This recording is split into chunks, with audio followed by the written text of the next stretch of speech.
Coming up today on RoxomTV News, we got Elon Musk says the European Union should be abolished, which is a pretty bold reaction to a $140 million parking ticket. China just casually posted a $1 trillion trade surplus, signaling that the global trade rules might matter a lot less than we pretend they do. And Argentina might let banks trade crypto because when inflation hits 276%, Bitcoin starts looking less like a bet and more like a lifeboat. But before we get into that, we got some breaking news this morning, so let's roll the stinger and get into it, guys.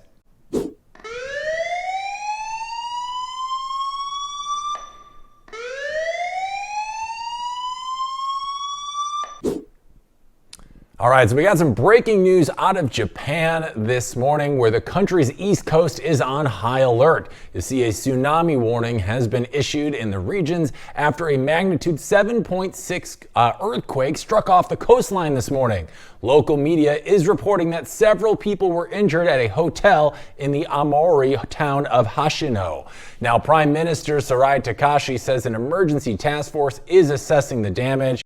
And of course, we will keep you updated as we get more information on this story. But in the meantime, let's run the stinger and get into this morning's top stories as part of our bull run. Let's go.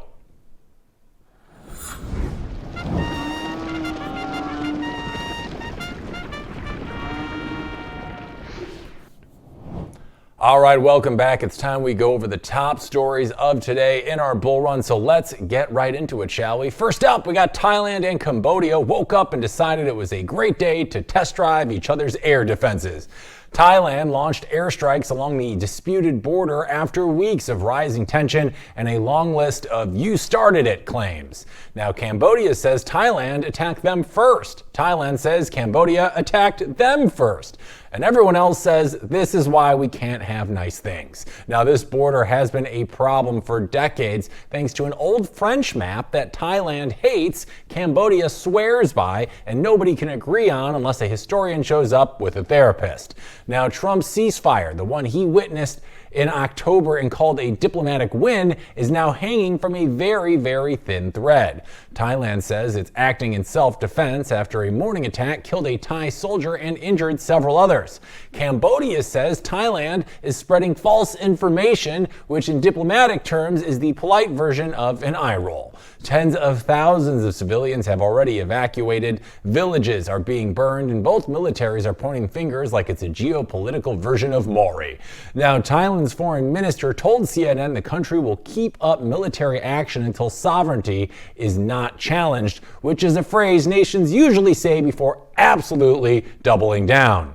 Malaysia, which helped host the peace ceremony, is now basically sending "please stop" texts to both sides. Now, this matters because Southeast Asia doesn't need a border war domino effect, and the U.S. doesn't need another peace agreement turning into the diplomatic equivalent of a product recall. If both sides don't cool it, Trump's major diplomatic achievement may end up lasting shorter than most celebrity marriages.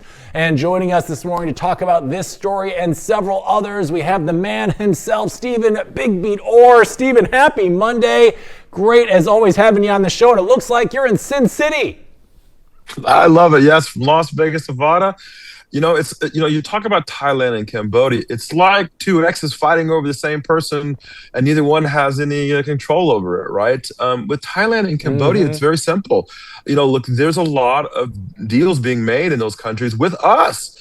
We need both those countries to come together, and when they're fighting. But when you see airstrikes, that's not an easy win, right? Airstrikes are serious. They're very costly for the countries that produce them, and not an easy solution there. So this is really escalating very quickly, and I think Trump is too quick to say peace in these two countries. So right now, the border seems to be a big issue here, and with Southeast Asia, and we've said this in Vietnam, we've said this many times, there could be a domino effect where things start to break down everywhere. You're seeing Japan, China, Thailand, Cambodia, add Vietnam, and next thing you know, that's all of Asian countries are fighting against each other. That's not someplace we need to be at, especially not for markets. Yeah, absolutely. And we're always trying to look at the broader implications of world events like this, Stephen. So Yeah. when a long simmering border dispute suddenly turns into active airstrikes like we're seeing between Thailand and Cambodia, what's the first thing professional traders are looking for to gauge whether this is a local conflict or something that could spill into broader regional risk? I think one of the best ways to figure this out is literally when you see transport of goods and services, whether that's through air, whether that's through shipping lanes. If that starts to slow down, then we will take a bigger, broader picture on this and look at it a little bit tighter. Because quite frankly, it is where we get a lot of our products from. China, especially, and Japan now having an issue with, you just said, the tsunami and the earthquakes. Things are really heating up in the Asian community, and I'm getting nervous, which I don't normally do when those kind of things, because they usually fix themselves. But this one here, the domino effect could very easily start to spill over, especially if you start to see South Korea and North Korea heat up again. There is a lot of different places over there that could really heat up. Hey, look here, don't look here. And then all of a sudden, fighting happens. Then it spills over to back to India and Pakistan again. Could be a real issue here. So let's try to get this under control fast. But airstrikes are a big deal. Most people don't understand this, but airstrikes are brought to them by the president of the country. It's not something you can just willy-nilly say the military can do.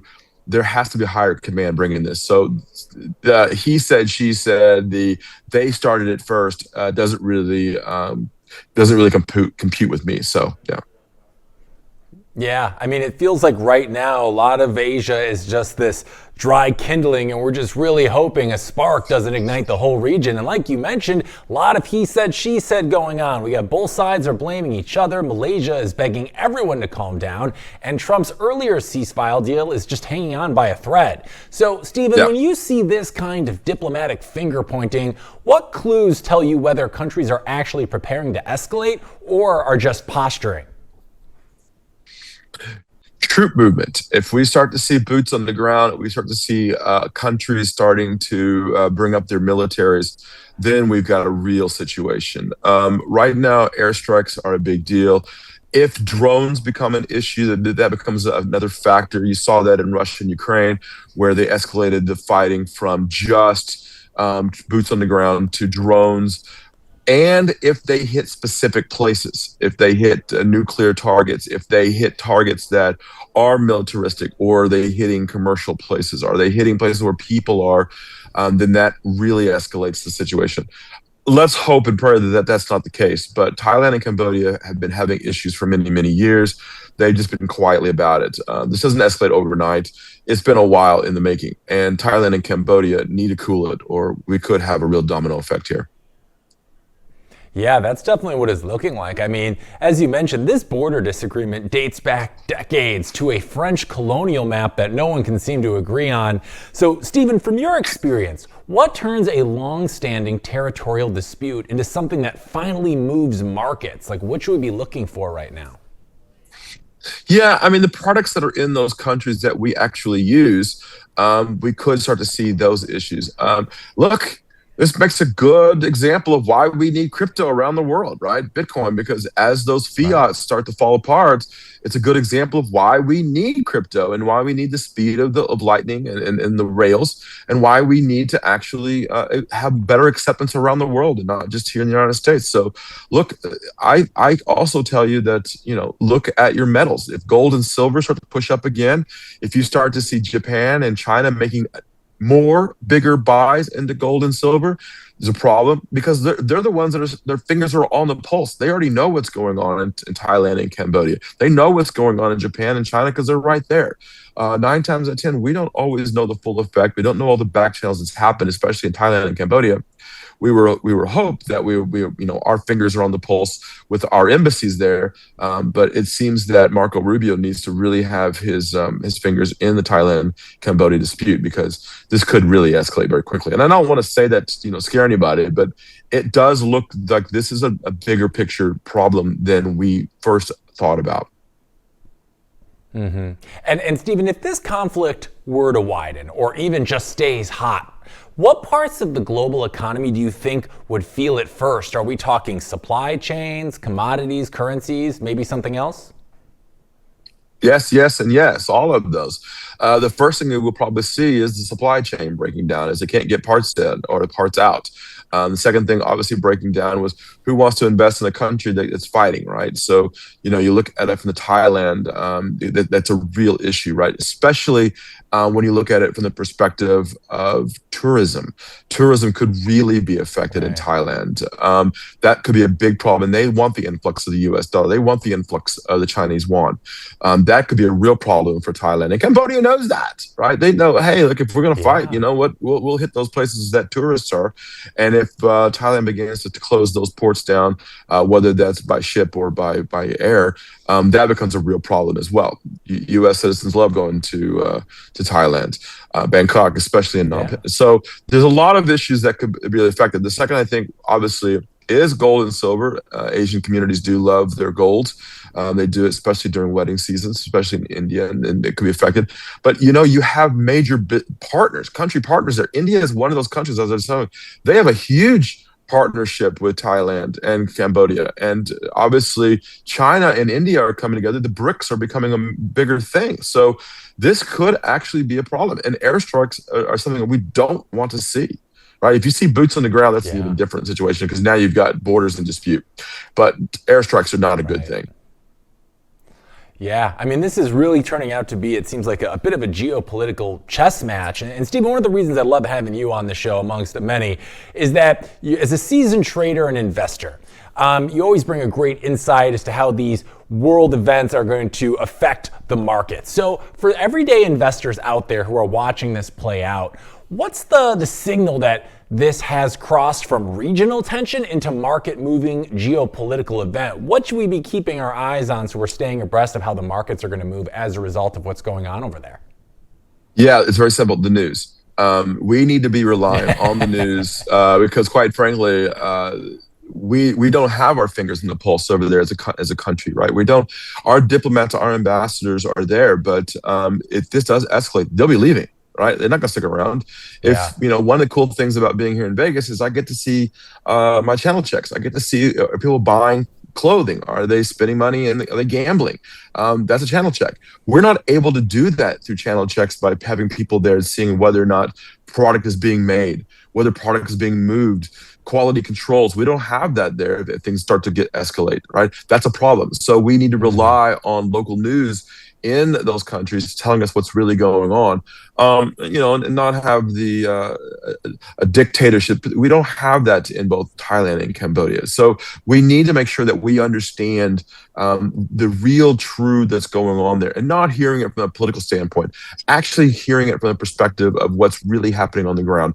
Are drones coming into play here? Are boots on the ground? Are they massing militaries on the borders? That is more of a question in the news than hearing whether or not that the president says, I have a peace deal. Because a peace deal from the president doesn't equate to a real peace deal in Cambodia and Thailand, right? Because both sides have already said, look, we don't know what the president's doing, but we got to figure it out from our perspective. And that's what, to me, the heat has got to be on. It's got to be on the leadership of those countries to tone it down. And right now, we're not seeing that toning down yet.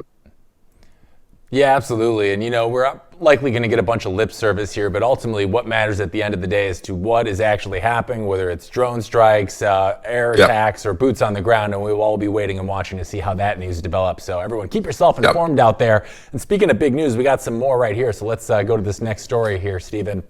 As Vladimir Zelensky is basically on a world tour right now explaining why the peace plan for Ukraine still isn't a peace plan. Now, the big hang-up is the same hang-up it's always been, the Donbas. Now, that's the eastern region Russia wants, Ukraine won't surrender, and the United States is trying to referee like it's the world's most exhausting custody battle. Now, Zelensky told Bloomberg that Ukraine, Russia, and the U.S. have all different visions for the Donbas, which is diplomatic code for we're not even close to settling this thing yet. Now, Trump didn't exactly help things by saying he was a little bit disappointed in Zelensky, claiming he hasn't even read the proposal yet. Meanwhile, Trump says Russia is fine with it, which is usually a sign someone should check the fine print twice. Now, Zelensky wants security guarantees that function basically like a NATO membership trial run, something that says if Russia starts round 2, someone shows up. But Europe isn't loving being left out of the negotiations because nothing says strong alliance like finding out the US is workshopping peace deals with Moscow while you're stuck refreshing your inbox. Zelensky is meeting leaders in London, Brussels, and Rome this week to see if everyone can at least agree on what they're disagreeing about. And he says he'll fly to Washington the moment Trump is ready to talk face to face.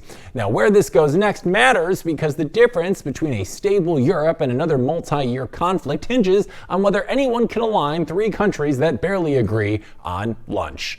Bring in Stephen back. Stephen, Zelensky is basically saying the peace proposal isn't close to a real peace plan because everyone disagrees over the Donbass. From a market perspective, when leaders publicly say negotiations aren't aligned, does that usually mean talks are stalled, or is that just part of the bargaining process? What do you think? Both. There is a bargaining process going on here, but I can understand why he wants the Donbass. He wants the area for the ports, right? He wants the waterways, and he's made it very clear that he wants the nuclear capabilities. And there's a lot of stuff going on in that area that he wants. The pretend to say that Russia in and of itself, they have not been faithful to their agreement on their side. They have not slowed the conflict down. And Zelensky, dude, you need to read the contract. I mean, it may not be to your advantage, but you need to read it. And I'm pretty sure he has. I think it's probably his way of posturing and saying, "Hey, you know what? I don't like this, so let's not do it." And so watching that side of it, to me, it tells me a lot. I will say this much. Zelensky as a person and Putin as a person do not like each other at all. Mm-hmm. There's a personal conflict here that's huge. Obviously, Zelensky is a comedian, and Putin doesn't respect Zelensky. Zelensky doesn't respect Putin as a person because he's former KGB and really hasn't stuck to doing what he said he's going to do. He's pulled back on everything that he said he's going to do.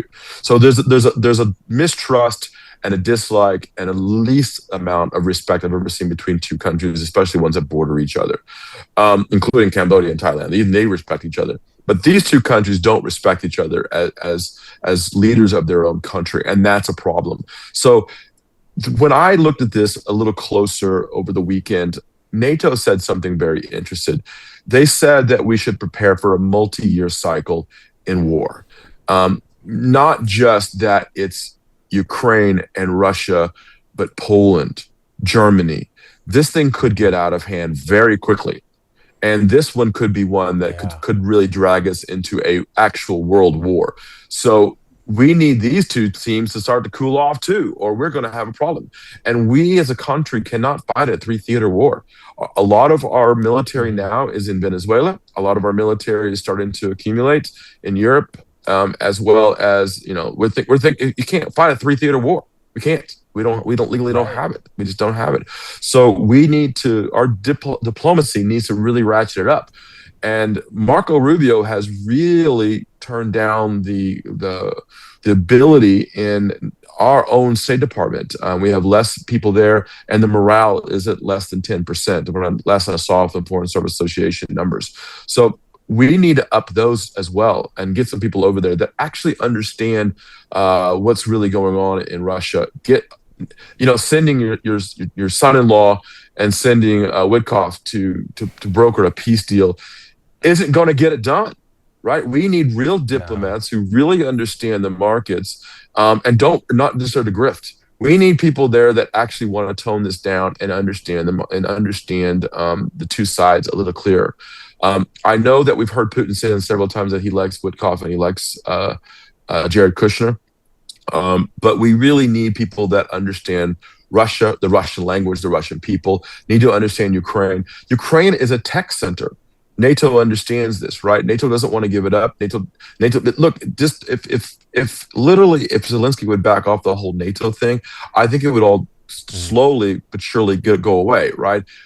But that's not what Putin is saying. Putin has moved the ball every single time. The goalposts have never stayed the same with him. Right. And he has said he wants to own Ukraine. So, bit by bit, piece by piece, maybe he will try to do that.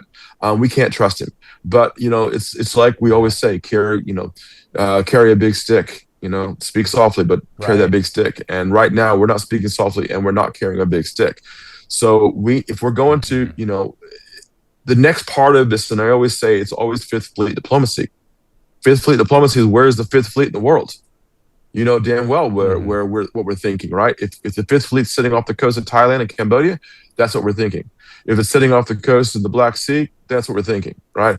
It's not. And right now, we have other things to worry about now, which were boat strikes in Venezuela, right? So we need to think about the world in general and how to tone the whole thing down and not just one piece of the world right now. Because right now, it does seem that we are seeing areas that normally haven't been in conflict start the conflicts up again. We've seen the corner of India and Pakistan, Kashmir province, right? Those places have literally been quiet for a while. We start seeing that pick up. Oh my goodness. Now you've got 6 conflicts around the world. So now it's a real issue. It's becoming problematic. Is it affecting the US stock market? I don't think so. I don't think we're seeing that yet. If anything's affecting the markets, it's obviously Jay Powell. But Jay Powell's watching the markets in that regards. He's looking at geopolitical. He is looking at from the perspective of whether or not we lower rates next week. Yes, will he say, well, you know what?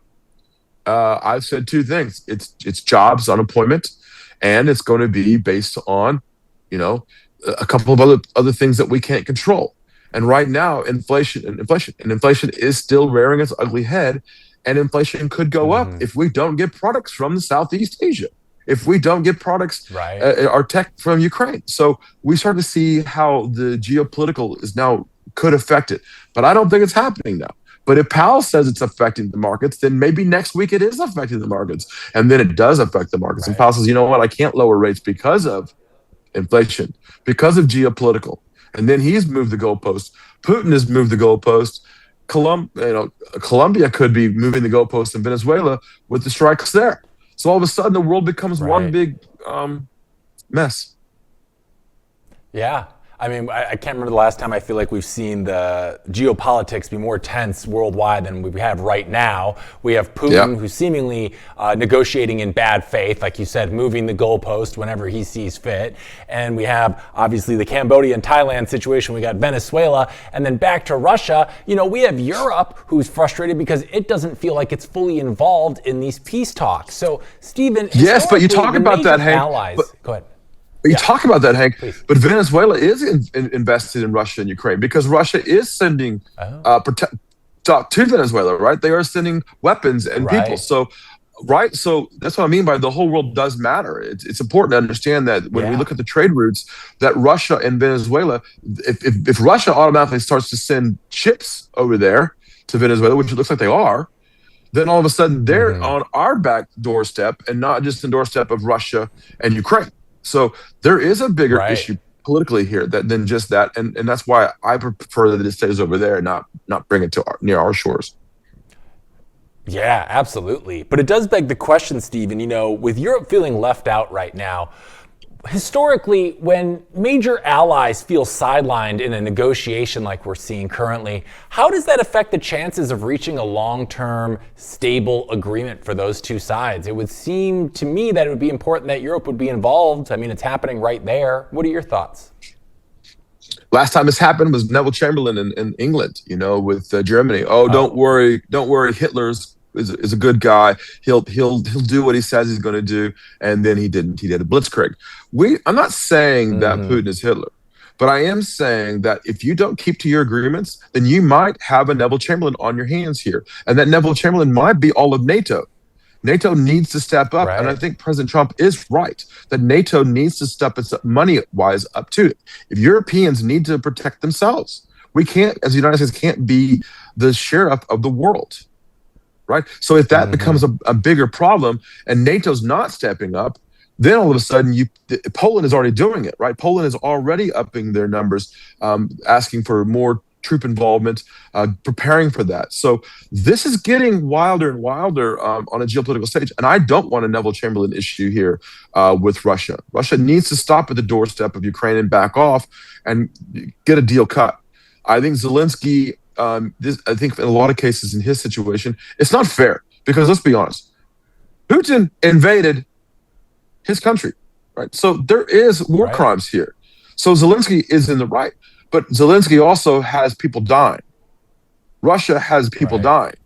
North Koreans sent to Russia to fight on the front lines, and they died.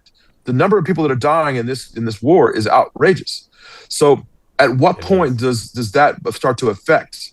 And it's going to start to affect because we're already seeing natural gas being affected, price of natural gas, cold weather, and Russia turning off the power to Ukraine.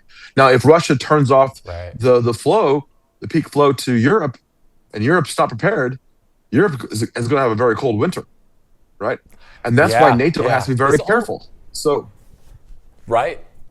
I mean, Putin's no dummy. He seems to be he knows how to pull what levers for leverage at the right times and saying, hey guys, if things escalate too much, I could cut off all of your natural gas. That's a pretty smart lever to pull from where he's standing, but certainly doesn't bode well for this coming to an end anytime soon. But hopefully we'll see otherwise. Only time will tell. So from one big kerfuffle to another, I want to get to our next story here, Stephen. As we have Hollywood this morning was greeted to find that Paramount Skydance is flipping over the entire monopoly board. They've launched a hostile $108.4 billion bid for Warner Brothers Discovery, a move bold enough to make even Netflix choke on its morning kombucha. Now, this comes 3 days after Netflix won the week-long bidding war with a $72 billion deal for Warner Brothers Studios, HBO, and enough franchises to power Comic-Con until 2089. Turns out, though, the war isn't over yet. Paramount walked in with a check nearly $30 billion bigger, plus a $5.8 billion breakup fee Netflix would owe if Warner Brothers flipped sides. Now, this is not subtle. This is the corporate version of standing outside your ex's house with a boombox, but the boombox costs more than the GDP of Belize. Paramount says that Warner Brothers rigged the process for Netflix. They even sent a letter accusing management of calling Netflix's offer a slam dunk while talking trash about Paramount's bids. Hollywood drama, but with SEC filings. Now, analysts say that Paramount might actually be the best candidate, largely because David Ellison has the financial backing of his father, Larry Ellison, who is worth roughly infinity dollars and has deep ties to the Trump administration. And Donald Trump has publicly said the Netflix deal could be a problem, which is Washington speak for I might veto your fun. He also met Netflix co-CEO Ted Sarandos last month and reportedly told him that Warner Brothers should sell to the highest bidder. Or in other words, buckle up your seatbelts. No, wait, we don't say that. Translation, there is no translation. Everyone is just winging it right now. Netflix is still confident it can win over regulators, but lawmakers, unions, and about 97% of Hollywood are screaming that a Netflix-Warner mega merger would kill jobs, raise prices, and shrink content diversity. Now enters Paramount with a bid so massive it may force regulators and Trump to choose between two different versions of a Hollywood supergiant. One thing is clear, though, the streaming wars are no longer wars, they're regime changes. Bringing Stephen back. Stephen, Paramount just dropped a bid almost $30 billion higher than Netflix's winning offer. When you see a late-stage hostile bid of that magnitude, what does it tell you about how these companies really value the future of streaming and content ownership? Yeah, it reminds me of a book and a movie back in the 80s called Barbarians at the Gate for Nabisco, where they start to see this big fight over the company, right? And so when you look at this merger, and I really like the merger of Netflix and Warner Brothers because they needed something more. They needed a CNN. They needed a TV streaming. It's more sports. I don't know if they needed a Harry Potter and obviously Superman in the same genre with Stranger Things. So maybe we have a Stranger Things matchup. But when you talk about it, look, it is the United States of America. And we believe in capitalism. So go here to be the richest guy gets the spoils, right? So in this case, it might be one. Trump did say, look, you're going to hurt the country. You're going to have jobs losses. Hollywood screaming at you. But the big winner in all of this are lawyers, and lawyers are going to call lawyers upon lawyers. So that's a big problem when you start to see the grind and the halt of this. But I'll tell you, Hank, I bought Netflix stock this morning, so I'm not scared of this. If they win by winning the bid for Warner Brothers, they've got a huge team. If they don't, then right back up they go. Yeah, okay, a breakup fee of $5 billion. That's a Thursday afternoon to Netflix. So I'm not too Hmm. concerned about the breakup fee. I am concerned about how it helps the consumer, right? I think a lot of times when I Right. look at streaming, I go, gosh, what streaming do we have? I have I have Paramount Global. I've got Netflix. I've got, all of these. I just want to pay one bill and we get all the streaming, but that's not how it works. Right. So, it did work Yeah. that way for many, many years. Cable business was exactly Yeah. that. But the problem is I got things I didn't want to watch. I don't always watch channels that I don't normally get. So I don't care, right? But I do pick and Hmm. choose.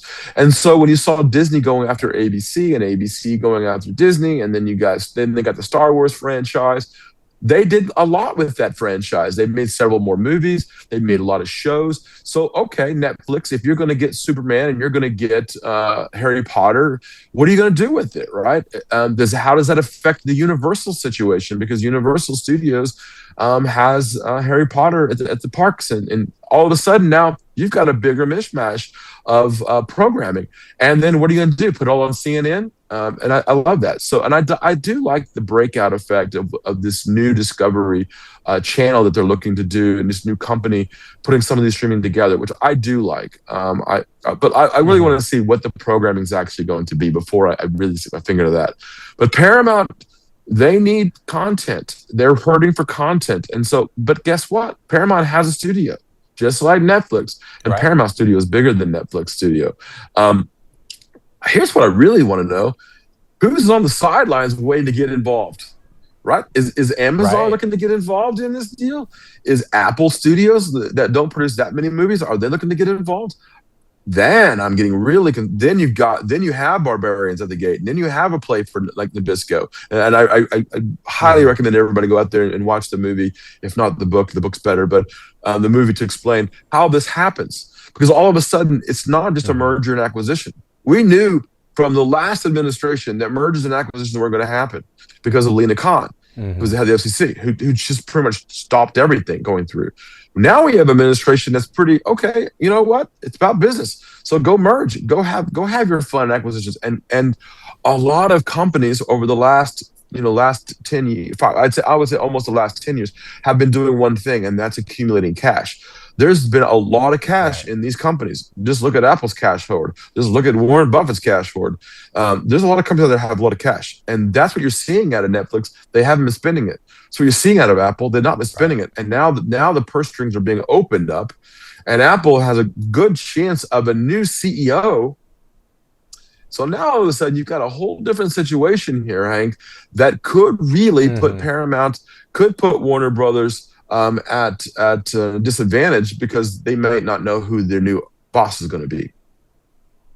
Right. Yeah, this is an interesting situation. And kind of going back to a point you made earlier, it is funny how far, yet not far, we've come. It used to be you paid for one cable provider, you got everything. Then Netflix showed up and we're like, hey, this is a new model, great. And now we're paying like 5 or 6 different ones and we're wishing they would all consolidate into one. So it's funny how things are cyclical like that. But as you mentioned, money is there's a lot of money involved in this. And one big wild card of this particular issue here is David Ellison's financing. He, of course, is backed by Larry Ellison.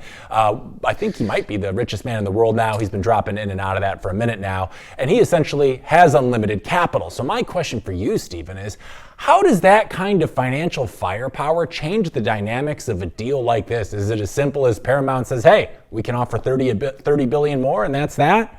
What are your thoughts? No, I mean, you got Larry Ellison, it's money bags.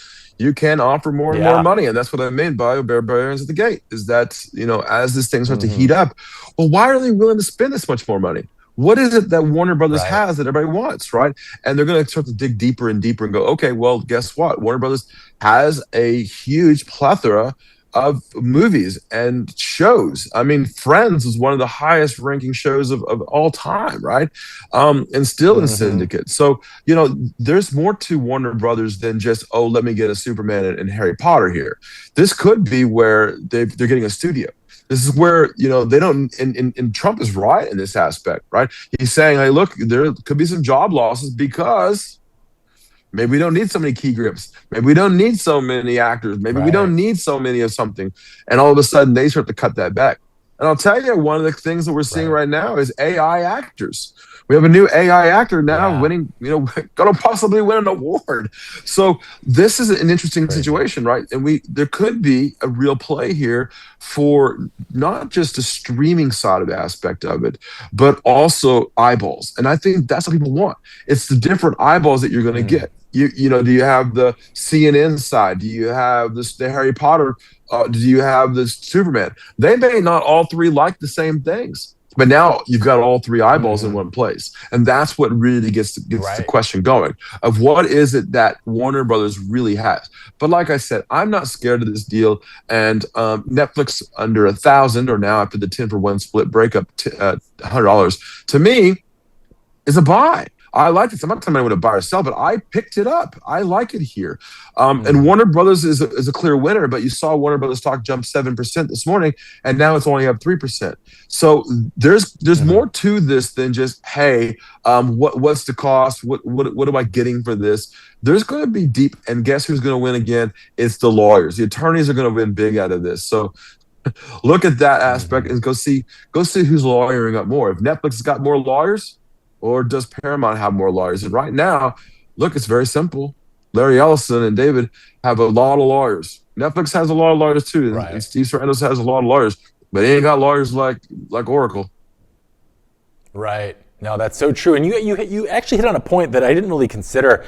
Part of me wonders if, with AI specifically, is it now these big studios all rushing to claim as much of the best IP as you can? Because specifically with AI, just imagine the cost of producing new Harry Potter spin-offs or whatever, and you could just use AI for it and print money infinitely forever. So I wonder if that's part of the play here, right? As everybody's gearing up for this next frontier, and the more IP you own, the more options you have to make boku bucks going forward. So we'll see how this plays out. Disney did that. I mean, Disney spent $1 billion with George Lucas, right?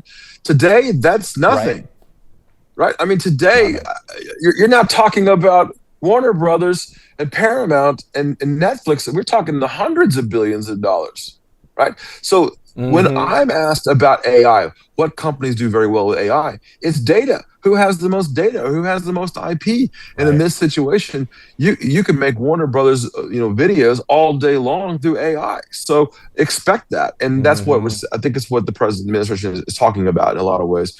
Yet the president said today, a few minutes ago, that he was going to send an executive order to every state in the United States for no regulation on AI.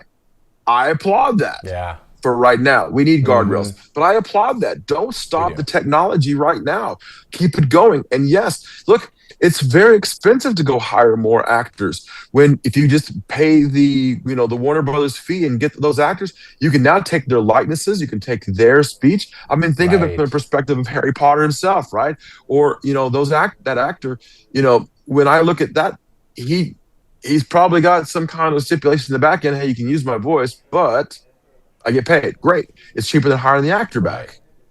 So I understand. And look, a Harry Potter fighting Superman. There's games that could come out from this. People are looking at it from a streaming perspective, but there's games there. I mean, the latest Call of Duty game did what, $80 million. I mean, it could get crazier and crazier financially, right? And games could come out of this. Another Harry Potter game, that new Warner Brothers, was the highest ranked game in history financially. So I think that the Warner Brothers isn't just buying this for streaming. And I understand what they're thinking about, right?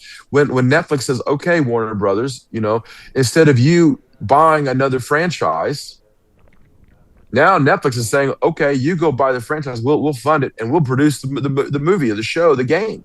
And all of a sudden, Paramount's like, well, wait a minute, we're in trouble now. We need to get involved in this game, so let's pump the price up. And even if Paramount doesn't get it, this costs Netflix even more money because they're going to have to pay up. So there is a big question mark, right, around that. And guess who wins again? The lawyers. The lawyers. years. Yeah, I mean, yeah, straight up, this seems to be an IP and data play. The more data they have, they can use the content that they now own to train their own models, and they'll probably learn things like, hey, this part works in Harry Potter and this works in another franchise. Let's combine them together to another franchise that will probably be a not miss based on the data. So some really interesting things in that one. So I appreciate your thoughts, and we're going to move on to our next story here, Stephen, as the Supreme Court is now deciding whether presidents can fire members of independent agencies whenever they feel like it, which is sort of like asking, should the referees also play quarterback? Now, this all began when Trump fired FTC Commissioner Rebecca Slaughter for being inconsistent with the administration's priorities. Problem is, FTC commissioners can only be removed for things like neglect or malfeasance, not for, say, disagreeing with your boss. Lower court said the firing was illegal. Trump says the firing was constitutional because presidents need full control over people who enforce the law. Now, if Trump wins, presidents could fire members of agencies like the SEC, FCC, FEC, NLRB, and more on just a whim. That means every election could come with a full agency reset, like wiping your phone every 4 years because a new intern needed the charger. Supporters say this restores accountability, but critics say it basically turns independent agencies into political fan clubs. The Supreme Court already allowed Slaughter's removal to stand while the case proceeds, which tells you where this might be going. And this ruling won't just decide her fate. It also affects people Trump fired from the NLRB and Merit Systems Protection Board. And the court will hear a separate case about whether he can remove Fed Governor Lisa Cook. If the court sides with Trump, markets could see more volatility because regulatory policy may shift every time a new president shows up with a fresh mood. This case matters because it could redraw the balance of power inside the federal government, which, to be fair, has been overdue for a tune-up since roughly the Coolidge administration. Bringing Stephen back. Stephen, this case asks whether a president can fire members of agencies like the FTC, SEC, and FCC at will. From your perspective, how big of a structural change would it be if these institutions effectively became extensions of the White House? Well, I think you have to go all the way back to the formation of the country, right? I mean, we needed checks and balances, and the SEC was not around, the FTC was not around, the FCC was not around. They were built on things that we needed down the road. There was no stock market when the world was the United States was formed. As time goes on, it changes. Now, right now, that's before the Supreme Court, and conservative justice Neil Gorsuch said that the 1935 ruling, the Humphrey ruling, was poorly reasoned.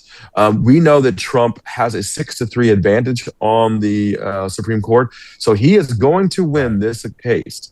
It is going to change the country forever, as no guardrails will be taken off, right? So when you had a situation like the FTC or the SEC, it will get very political. And so and you just said it'd be like changing your watch or your phone every 4 years or 8 years. That really upends the markets. But Trump is right. Elections matter. So when you win an election, you get to be the executive order. You get to create these indices, and you get to put the people that you want in place. So actually, this really makes political campaigns really in play every 4 to 8 years, right? Because now you've got a situation where it's not just controlling the military and a few executive branches. Now you're controlling everything that even had guidelines. Does it control the FDIC? Does it control the Fed now completely? Do you pick all of your members now from that perspective? That's a real problem. The SEC needs to be very broken. It needs to be 3 and 3, right? It needs to be where they have to question that. No, I don't think so. Look, I think it's very simple to me. I think that we need to have guardrails on everything. But in this case, I think the president's right. He's going to win his way. It doesn't matter what I think in this case, because I think very seriously, I think the Supreme Court is going to vote for him. We'll see what Justice Roberts writes about it as the Supreme Court justice that leads it now, Chief Justice, who seems to be a little bit more liberal than he does conservative when he first started. He's getting more in the Constitution. But 6-3 is a big advantage, and Trump may have even more coming up here in the next, if anybody else leaves here. So right now, no, I think Trump gets his way in this case, and I do think that the executive branch expansion of powers will happen. Now, the question mark, will the Congress step up and say, wait a minute, not so sure about this? That's a question I'm not sure yet. But look, the FTC was set up in 1914, right? A lot of these rulings that came in the early 1900s, 1935 it was actually called the Humphreys Executive versus the United States. Those rulings were in 1935, does not really equate to 2025, 90 years ago. So, right, the who's in play, what's in play, and how we write laws have stayed the same, but not how we implement them or how we protect those laws. They have changed, right? And so I think this needs to play out, but it has serious implications on every election now. So now the election isn't going to be about reproductive rights. It's not going to just be about the economy. It's going to be about everything. And that really, really bothers me. So we'll see. But right now, the markets don't seem to be too caring about that either. Yeah, I mean, if the stakes weren't high enough already every time we elect a new president, it somehow seems to just amplified it even more. Yep. And it looks like with that 6-3 in the Supreme Court, it looks like Trump has his pathway to victory should he want it. You know, and historically, though, independent agencies were designed to keep politics out of financial regulation. So, Stephen, if the court rules presidents can replace commissioners anytime they want, what kind of market volatility do you think we'd see every time a new administration comes in? That seems like it could get pretty rocky pretty fast. I think it'd be very high, but I tell you what I would be looking for is protests. How do the American people stand up against it? Are they going to be just walking around? Are they going to get angry? Are they going to protest in Washington? Are they going to be, walking the Miracle Mile in Chicago? Are they going to run around San Francisco saying, no kings, protests get bigger? This could be an issue. It could very well. And the psychology of the market is still run by several types of people that are in the markets. But when you have no guardrails, then all of a sudden you're going to have to look at sectors. What sector will do well under Trump? Okay, well, we know that solar power probably isn't going to do well. We know that electric vehicles aren't doing that well under Trump. We know. So all of a sudden, the sectors that these administrations are going to be pushing for, it'll have a huge implication. So let's see what the American people do. Do they stand up to this? Do they not? Do they care? I don't think they do. I don't think they really know what's really going on.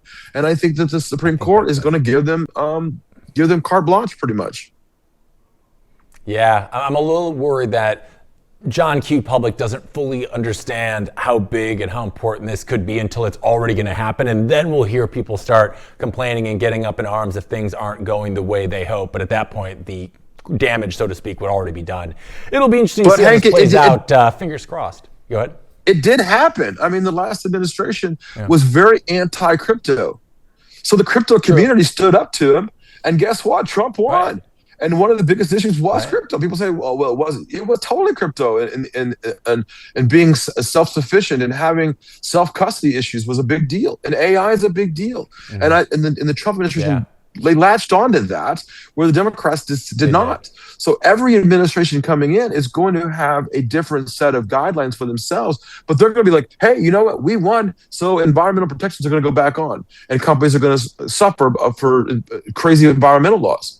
Or the vice versa. When we take the environmental laws off, then companies start dumping into the water. So now our environmental concerns become. So it's not just, we need some guardrails to keep us in between the two lines, as opposed to one side or the other getting too far out.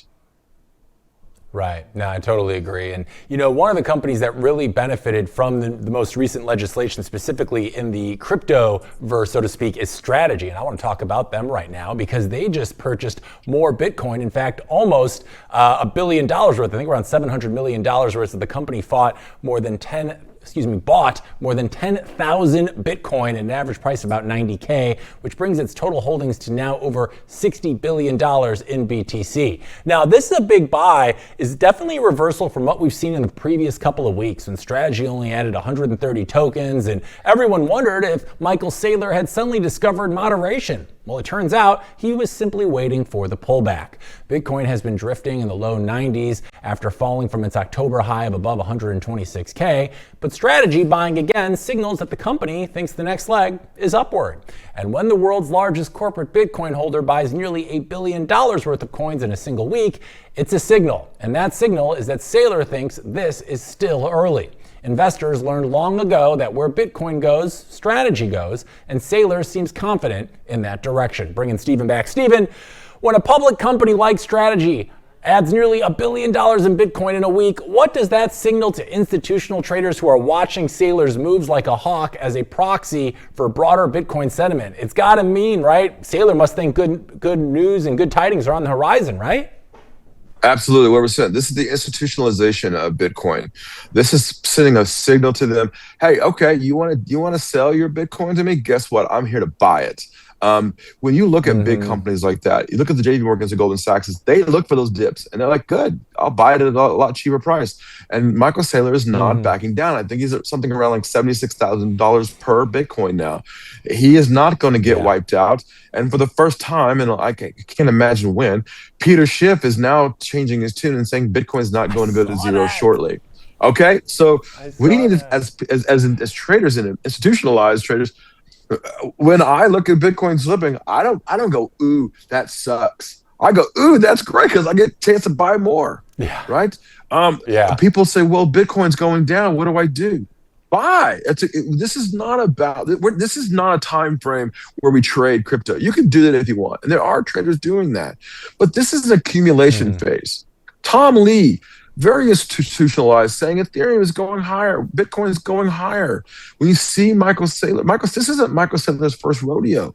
This guy owns MicroStrategy changed his name, but yes, he's been a Wall Street guy forever, right? They're telling you this is the institutionalization of Bitcoin. And not only that, but we need to, as the United States, stop thinking about this as a U.S. currency. This is a world currency, and institutions around the world are opening up. Chile is opening up their Bitcoin. Argentina, who was against crypto, is now opening up. Not just opening up to letting their people use it, but to put it in their 401ks. We now have companies like JP Morgan and Goldman Sachs that are now allowing 401ks to put it in. And some of them are now saying at least put 5% into Bitcoin. Like, that is a different world than we saw in 2015. Whereas pizza's being bought on Bitcoin. So the institutionalization of Bitcoin, and I don't want Michael Saylor owning all the Bitcoin. I like Michael as a person; he's a good guy, and I'm glad he's buying Bitcoin to protect the Bitcoin. But I don't want him to own it all. I want to own some of it too, man. We aren't. Bitcoin is not going to be part of the real world economy if one person owns it all. It has to be a democratization of crypto. Right. And so as we start to see these major firms, the major person who owns the U.S. fiat dollar is the United States itself. We're talking quadrillions of dollars in fiat, right? The people of those countries own it. So when they own certain assets, silver, golds, when there isn't enough silver and gold to actually cover the paper, that becomes an issue. And the people that win are the ones who own the physical. In this case, the paper around the degenerates who are owning the 100x and 300x of Bitcoin and this levering up of buying aren't winning the majority of the time. They're getting wiped out because, okay, you're going to short it. Michael Saylor's buying it, and he's taking out your shorts. And he can afford to take out your shorts. So when I tell people that I see the pullback from 126 down to here we are at 90, this is an accumulation phase. We're only in inning one. We're not even close. We're seeing the technology of this growing even faster. So when I see people go, what do I do? Buy, accumulate. I've been talking about this on your show since the beginning of Roxom, right? It's accumulation phase. Talk to me in 5 years when Bitcoin is at $500,000 or $1 million. And then I'll say, well, maybe not so much an accumulation phase anymore. But right now, this is accumulation. If we know it's going to $500,000 or $1 million, why wouldn't we want to buy it at 90,000? And Michael Saylor knows this. That's why he is buying it. Yeah, absolutely. And, like you mentioned, Saylor's been in this for a while now, I think since 2020. So he's seen a lot of the cycle up and downs.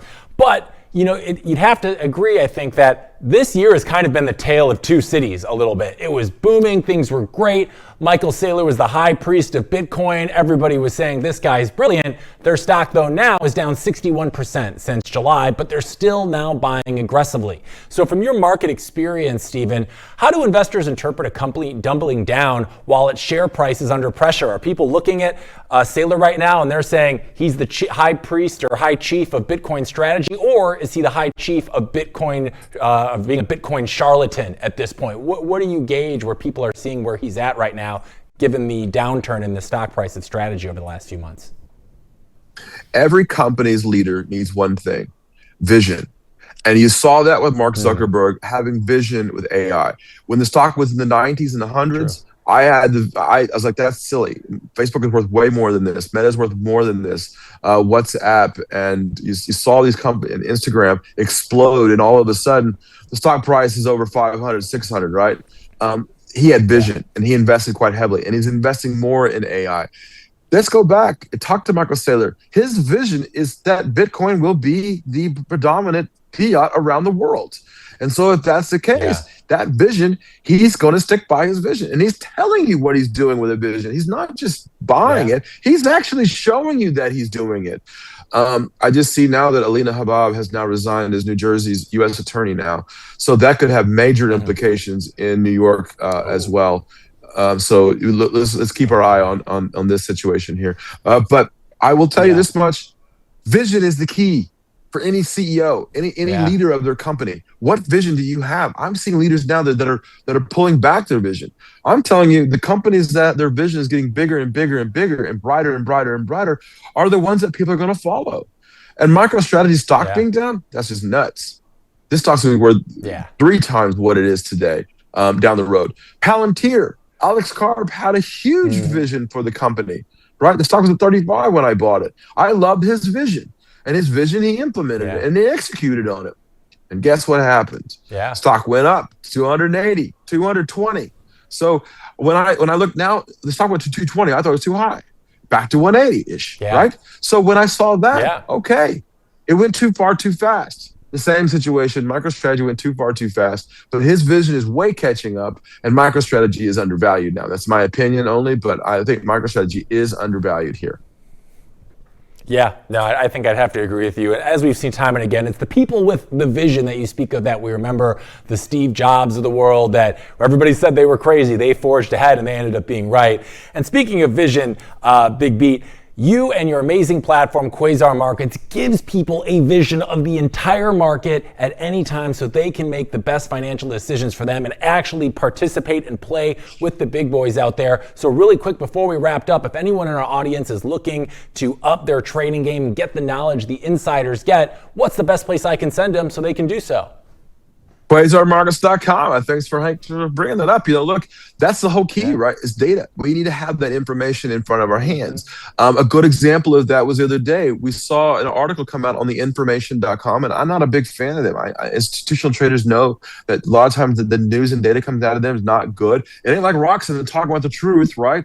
So when I saw that Microsoft stock fell, and I'm like, that's silly.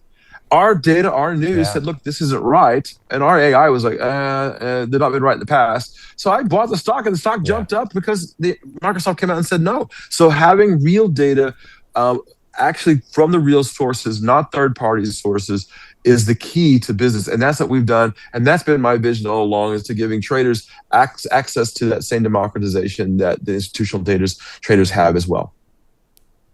Yeah, and I recommend everybody check that out, because the only thing better than having the real data is having the real thing with us right here on RoxomTV News. So, Stephen, always an absolute pleasure having you on the show. Thank you so much for sharing your time, your insights, and expertise with us. And we'll see you next time, and enjoy your time in Sin City. I hope you have a blast. Big love to you, Hank. Love RoxomTV. You too, bud.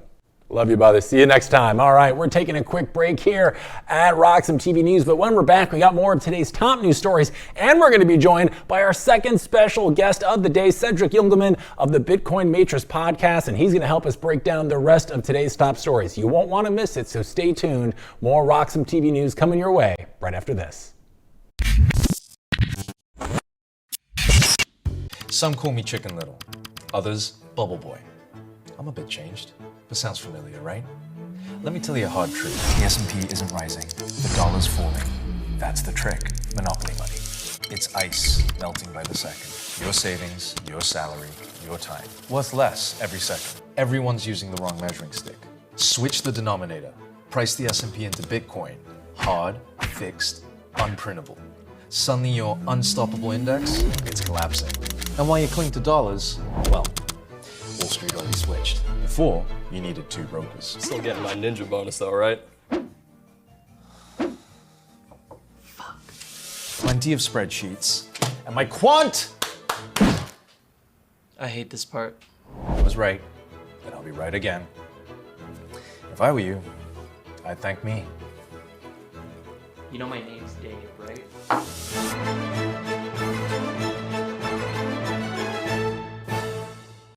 Security matters. Zappo Bank, the only way to bank your Bitcoin.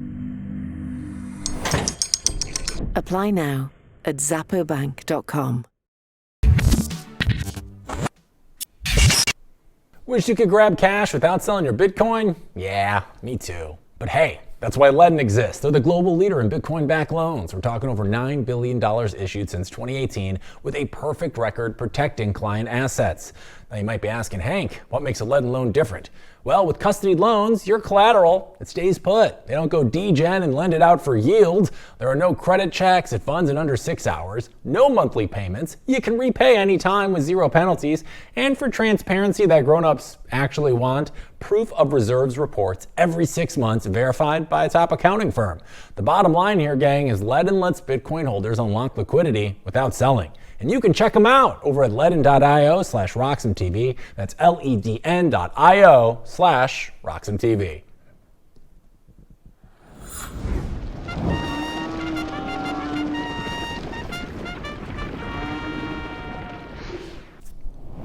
All right, welcome back to RoxomTV News, and we're going into more of today's top stories in our bull run, so let's get back into it. Elon Musk has had enough of the whole European Union thing, and apparently the solution is deleting it. The EU fined Musk's social platform X 120 million euro, roughly 140 million bucks, for misleading blue check marks, a messy ads repository, and refusing to give researchers access to public data. Musk responded by calling the ruling BS, which in fairness is extremely on brand. He then escalated and said that the EU should be abolished entirely so countries can represent their people, because nothing resolves a regulatory dispute quite like suggesting continental political disintegration. Now, the U.S. government quickly chimed in. Secretary of State Marco Rubio called the European Union fine an attack on American tech and American people. The U.S. ambassador to the EU said the decision was regulatory overreach, adding that the Trump administration would push back against any foreign rules targeting American companies. Or, in other words, brace yourself for more diplomatic friction, because we've left the era of calm, polite trade disputes and entered the era of calling each other out on social media like feuding influencers. Now, the European Union says that X violated the Digital Services Act, intentionally deceptive blue checklists, lack of ad transparency, and making researchers jump through hoops to access information. X now has 60 days to fix the checkmark issues and 90 days to address the ads and data problems. If they don't, the European Union can hit them with even more penalties, which Musk will presumably respond to with increasingly spicy posts. The bigger picture here, though, is quite simple. We're witnessing a tech titan, a federal administration, and the European Union all arguing over platform governance like divorced parents fighting over a shared iPad. And somehow the rest of us are supposed to pretend that this is all totally normal. And joining us to talk about this story and others, one of my favorite people in the world and host of the Bitcoin Matrix podcast, Cedric Youngelman. Cedric, welcome back to the show. It's always a pleasure seeing you. How have you been? Happy Monday. Oh, I've been great, and happy holidays to you, Hank. This is awesome to be here with you as always. I always enjoy coming on your show. So yeah, I'm excited to get into it. Yeah, well, the pleasure is all mine. Let me get that out of the way. But yes, let's get into it, Cedric. You, my friend, spend a lot of time studying how institutions behave when they feel threatened by open systems. When you look at the European Union hammering X with these fines, does this feel like normal regulatory enforcement to you, or the classic legacy system reaction to losing control over narratives and information flow? What do you think? Yeah, I mean, it definitely seems like the EU is lashing out. This reminds me a lot of Bill Gates and Microsoft and the discussion around, Windows being a monopoly and Microsoft Office. And even that, though, felt a bit like a shakedown when you really started to drill into the details.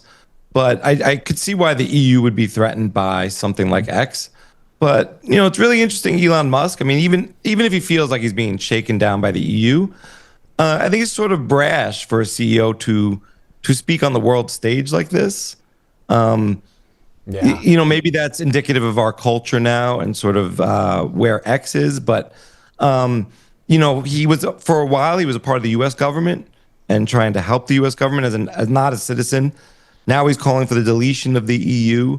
Where are his lawyers in all of this? But it does feel like a shakedown. Those charges you read, what do you make of those charges? They seemed a little vague, empty, hard to fulfill. Yeah. To me, it just felt like a threat for a threat's sake. Again, they were very vague, and Elon is the ultimate global wild card, right? I mean, this is the guy who only months ago tweeted that Trump was in the Epstein files. So I'm really not surprised by any level of brashness he shows, especially on his own platforms. But yeah, this seems like a little bit of overreach for the European Union and a bit of attack on American companies from my point of view. But, a big part of the European Union's complaint is over these transparency issues, which again are a little vague, and data access. So, Cedric, as someone who understands both corporate reporting and Bitcoin's open ledger model, do you think we're heading toward a world where centralized platforms like X simply can't satisfy regulators anymore because the expectations are fundamentally incompatible? Like, is that the way we're moving right now? Well, technology is always kind of ahead of regulators and compliance, especially if you're innovating. So, I mean, this is sort of normal behavior. I mean, look at Facebook and the Libra project, how that got torn down when they tried to come up with their own currency. So, you're going to try to innovate. You're going to try to move along. But yeah, you're going to have to see how regulators behave. I'm surprised, though, how are maybe stakeholders of X feeling about this, right? Like maybe, large sovereign wealth funds who might have a lot of shares, individuals who have a lot of shares, or hedge funds. Is it a good idea to take on the EU? Is it good for business? And vice versa. What has really the EU accomplished by this, other than maybe trying to exert control over X, and that's kind of obvious. So, yeah, I mean, what do you make of Elon Musk as sort of a CEO? Do you think this is appropriate behavior? No, not at all. But Elon plays by his own set of rules, right? He's so rich. I mean, he just bought Twitter seemingly because, he wanted to protect free speech, but because he kind of wanted to, right? So normally I would assume shareholders would be furious, but Elon is kind of the golden goose or golden god for multiple very important companies now. I don't think anyone's really at a place where they can challenge him. He can take on the EU all by himself. Are shareholders loving it? I got to imagine not. I mean, Cedric, on your show, I know you've talked about incentives kind of shaping behavior. When the US government defends Musk and calls the EU fines an attack on Americans, what does that kind of tell you about the geopolitical importance of controlling digital speech platforms right now? Oh, I mean, it's of the utmost importance. I think, Musk has been sort of given the green light by sort of insiders in the deep state to, and I think, he talks about free speech. I'm not sure that we're going to have free speech on X. I don't even think we have really, sort of range of speech is a different thing, right? So they can throttle. You could say whatever you want on X. It doesn't mean you're going to reach people anymore. Doesn't mean you're even going to reach your own audience or different audiences, and they can kind of cultivate bubbles with the algorithm. We don't have a lot of insight into that, and I think he has dreams of turning X into the everything platform. So sort of the WhatsApp for America, and I think once they have payment rails and possibly their own currency or whatever currency they choose to use, there's going to be a lot of power in that for surveillance. So I'm not sure I believe his. Right. Yeah, and he also didn't use his own money to buy X. He does have, True. backers and lenders and investors. So you think either that they've greenlit what he's saying, or maybe they're not happy with what he's saying, but he seems to have carte blanche, like to go on Joe Rogan, smoke marijuana as a CEO. Yeah. That supposedly led to drug testing throughout SpaceX and Tesla for executives, engineers. He talked about that later on. I mean, that's a drag on your talent and your human capital. Yeah. Maybe some of his engineers or top executives left. They don't want to be living under onerous or sort of authoritarian conditions where they have to submit blood and urine to have their job, maybe. Right. So, when he says these things or does these things, they do have an impact on stakeholders. So, absolutely. It seems to me, I think that Elon Musk is sort of a front for Peter Thiel. They are buddies, right? They were at PayPal together. They were at PayPal together. At Doge, he's opening up all the databases and all the data the United States government has and giving that to Palantir. They're working with Palantir to find efficiencies. There's just a lot of overlap and connections there. And it seems like Peter Thiel wants to be, less in the forefront.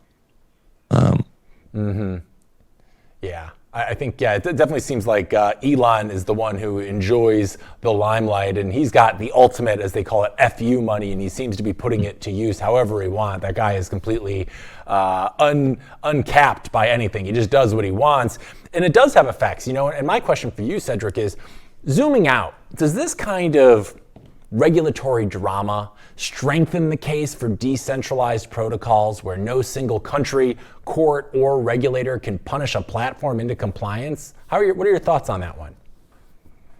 So look, I think the real question is, do these private companies have, or even public companies have more power than the state, these corporate entities? Yes. And in a lot of ways they do. They make as much revenue as a lot of countries, or more than most. Their assets are greater. And with the power of X, X has destabilized regimes or democracies or countries around the world before, predating Elon, probably during Elon's time. And that's a lot of power. The EU is very reasonably threatened by X, I would think. China won't let X in the country. It's right. So. X is a pretty wild platform for someone in power. We've seen Trump move markets by a single tweet in a day. That's a lot of movement for one single source of information that somehow, and that kind of begs the question too. We get news stories out, but I almost feel like sometimes it's these tweets from power players move things way more than a big story. Is that an indictment on the media today, or what is that kind of telling to you about where we're at when just a single powerful person and a couple of keystrokes can move an entire market, even more so than maybe really favorable or unfavorable news? Sure. Concrete news, not just Trump tweeting something. Yeah, we see that with CEOs and stocks too, and meme stocks and all the markets. We live in the attention economy. We do. I think the conversations I've had with people who run companies, have a lot of assets, the pride they have over their followers on X, the way they'll give each other, sort of ask each. One person will say, "I'm in real estate, you're in Bitcoin. How can I learn from you?" Well, you have a lot of followers. You should bring your real estate strategy merger with Bitcoin, but the emphasis on followers and the attention economy and how powerful and sort of how the economic force of that, the soft power of that, I think is worth more to them than the actual money in a lot of ways.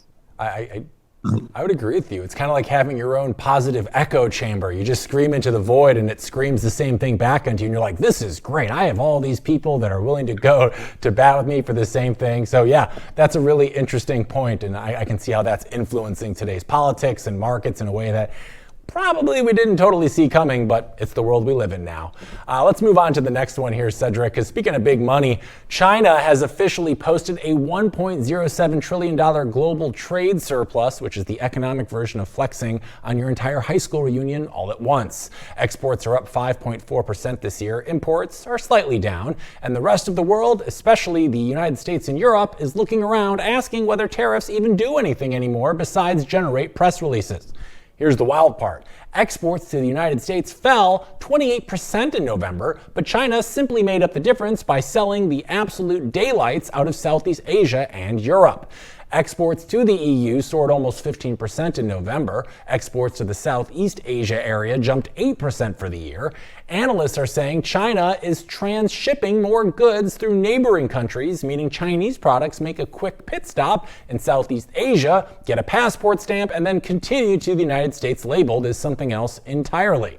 Now, Trump negotiated a tariff truce with Xi in October, but the data suggests that China was never sweating. Xi even signaled he'd fly to the U.S. next year to continue negotiations, and Trump said he might head to Beijing in April.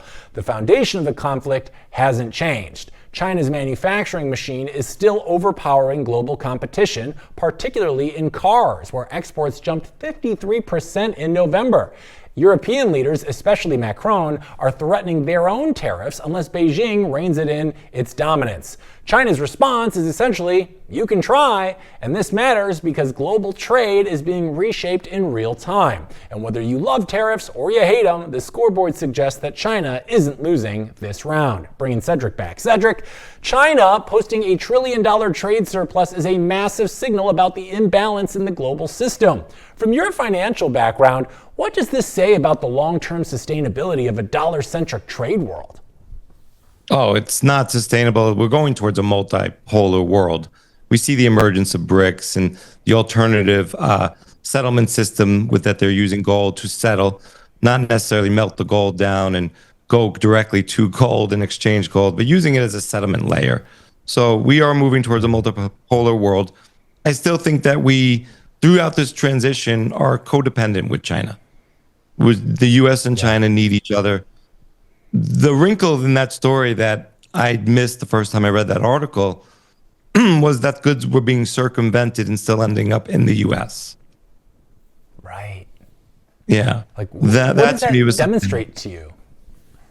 Well, I mean, it's sort of the old notion: if government can't keep drugs out of prisons, they can't do X, Y, and Z. Right. So, that's a good point. They're not going to stop a virus. Governments can't stop viruses. They're not, different things like that. But, and I don't think the government actually wanted to keep drugs out of prison. But that's a different story. Right. So I think we're codependent with China while we mutually transition to a multipolar world where there's more regional powers and there's not one unipower, not one sort of global hegemon. China is a real force. What was interesting there was, so they have $1 trillion, or they have a surplus this year of about, it's a 5% increase though from last year. Right. And so I think 28% less. Trill. Right. 1.07 trill compared to, I think, a 970 billion before that. So, only a 5% increase. And we're still, most of those goods are, quote unquote, they're not going to Europe. They're going to Southeast Asia where they're coming through to us. But I think you'll see, and we'll get into this in some other news, but we're moving towards Latin America. We're moving away from Europe. We're moving away from Asia. China is colonizing most of Asia. And I don't think I don't think this is headed towards the World War IV or direct confrontation. I think it's sort of managed separation. Yeah. We're having a divorce party. So we're not looking at that. Right. Like you said, we're as much as we're dependent on China, they are very much dependent on us. And, a phrase we often use in the Bitcoin community, but I think applies here, is that history often doesn't repeat, but it rhymes. And China's manufacturing dominance that we're seeing, especially in cars, just keeps accelerating.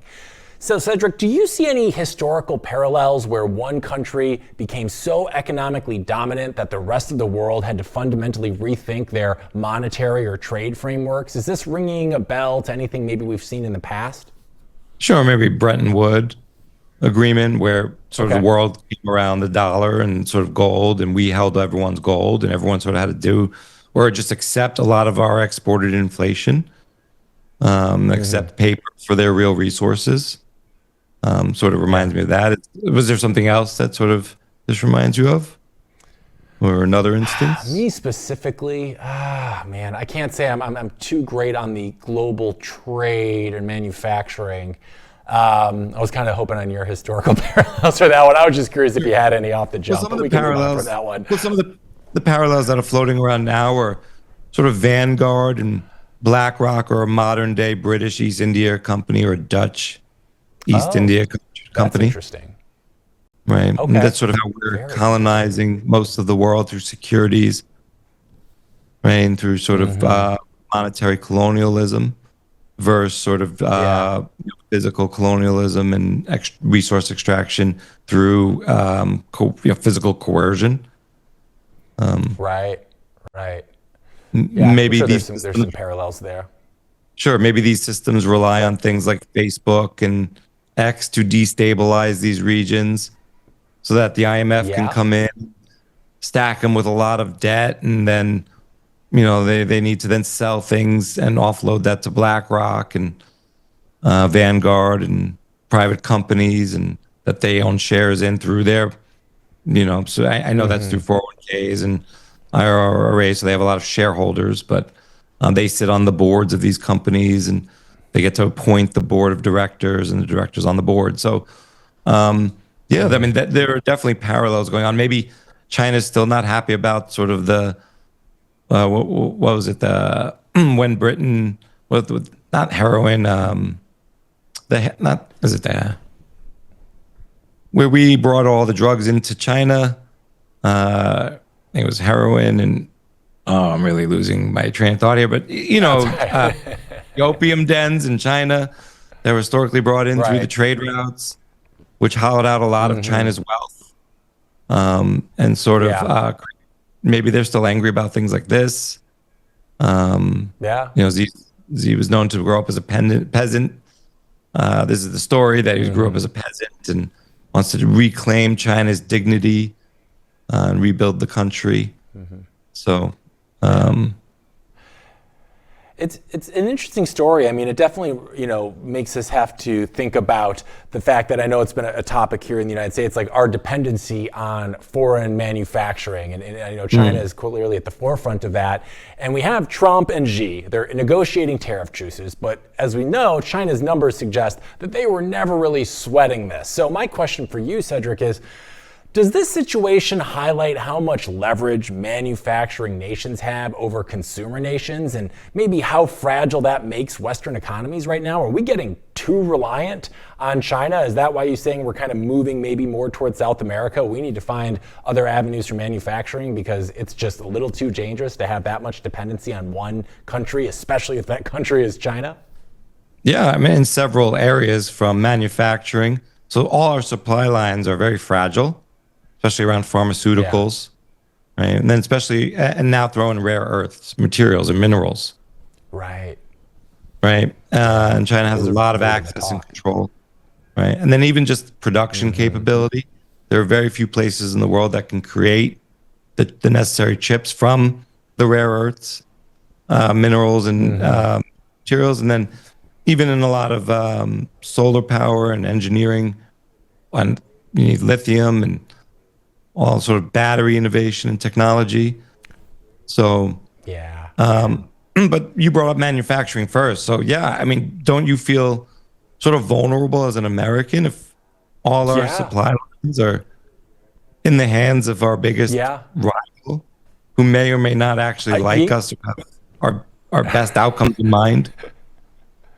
Yeah, they don't like us. They might like our movies and stuff, but they don't like us. And it's funny, like you think about growing up, right, and everything, and you just kind of a joke growing up, like, oh, where is that made? It's made in China. But absolutely, we are so vulnerable with so much of the stuff that we consume being made there. If God forbid a world war happens or something, it's going to fundamentally change how each of us lives and experiences life. And I just don't know if we have the capacity to recover from something like that, at least in the short term. So yeah, I think it absolutely leaves us very vulnerable right now. And there's a lot of chaos in the political spectrum at home here. So that's the last thing we need.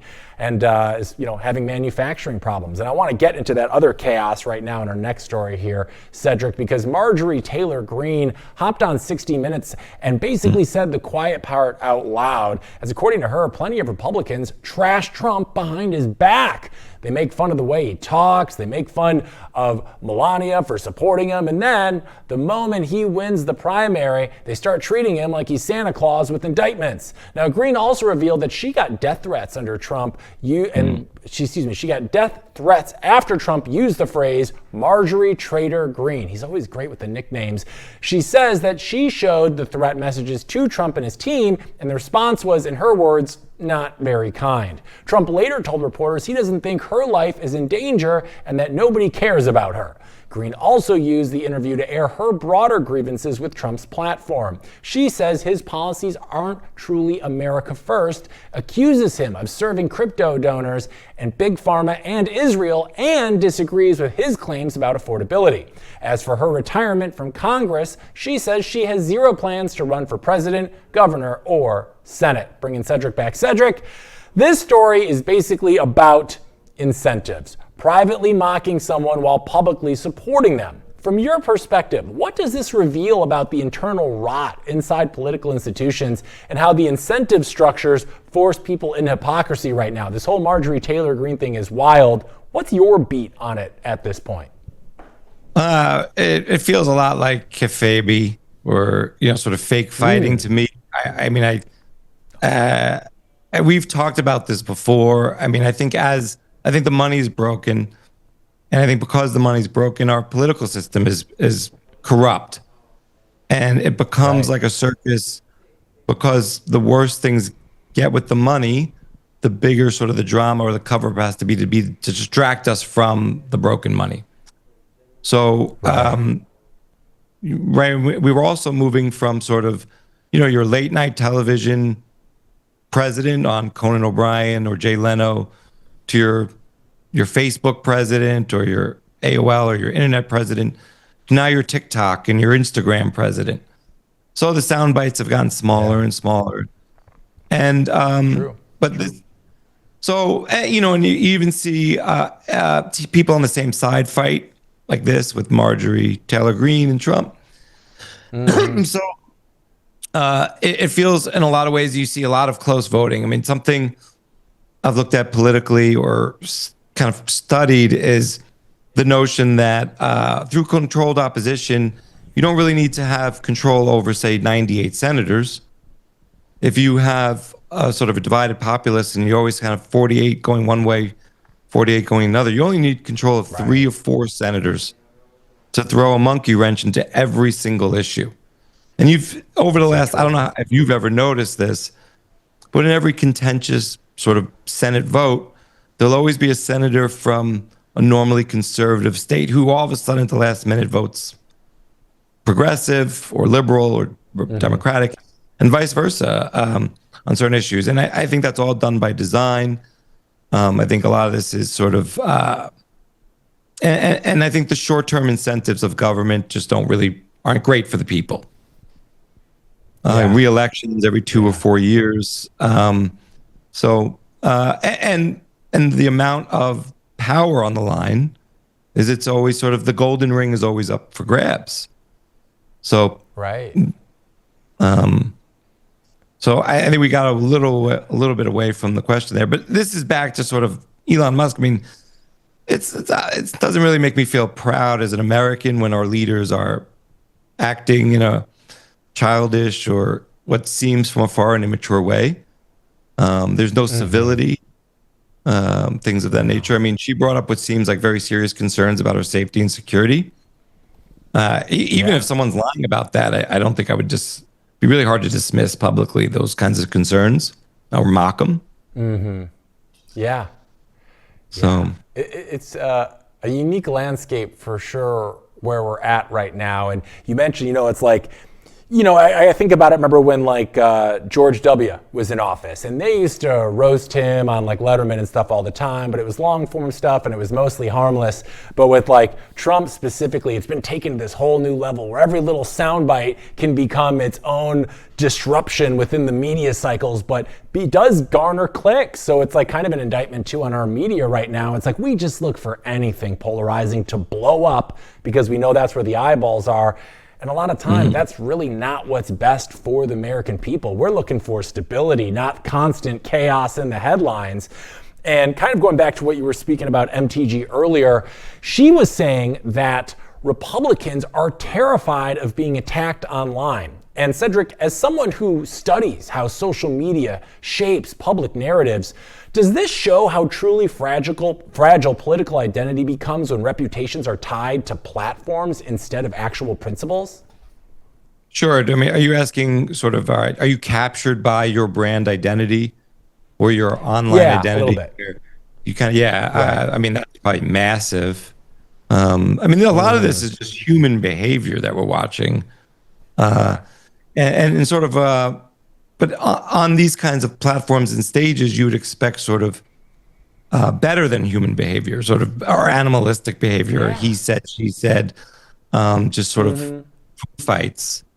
This is this whole year. I mean, think about sort of anyone who voted for Trump, or and I'm not saying that was good or bad, but anyone who was excited about the change in power.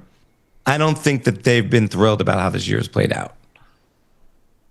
It's been chaotic from the very beginning of the year with tariffs. We still don't have a lot of clarity, I think, on intentions, long-term goals, any sort of stability. Now, does that mean that his negotiation tactics on certain fronts aren't working for his own intentions?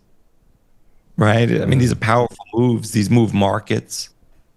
In a lot of ways, it's been very disruptive for American families to watch their assets fluctuate so much due to sort of politics rather than sort of investing in volatile things because it's volatile technology or, risky endeavors.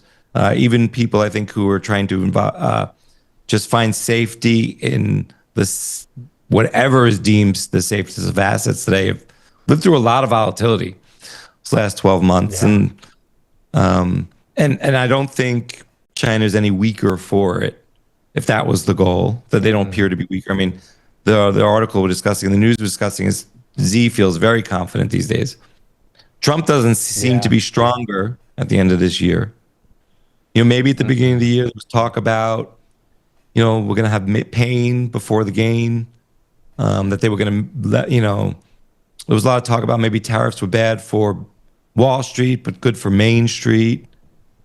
I don't think Main Street feels better, or actually, I don't want to speak for Main Street or Wall Street, but it doesn't seem like there's as much positivity and optimism at the end of this year. It seems, if anything, Bissett and Trump really need to have a fantastic economy in 2026 to get real, to stave off sort of a lame duck last 2 years, right? If the Republicans sweep, the Democrats sweep the midterms. So maybe things like gas prices are lower, but I don't hear a lot of people talking about that.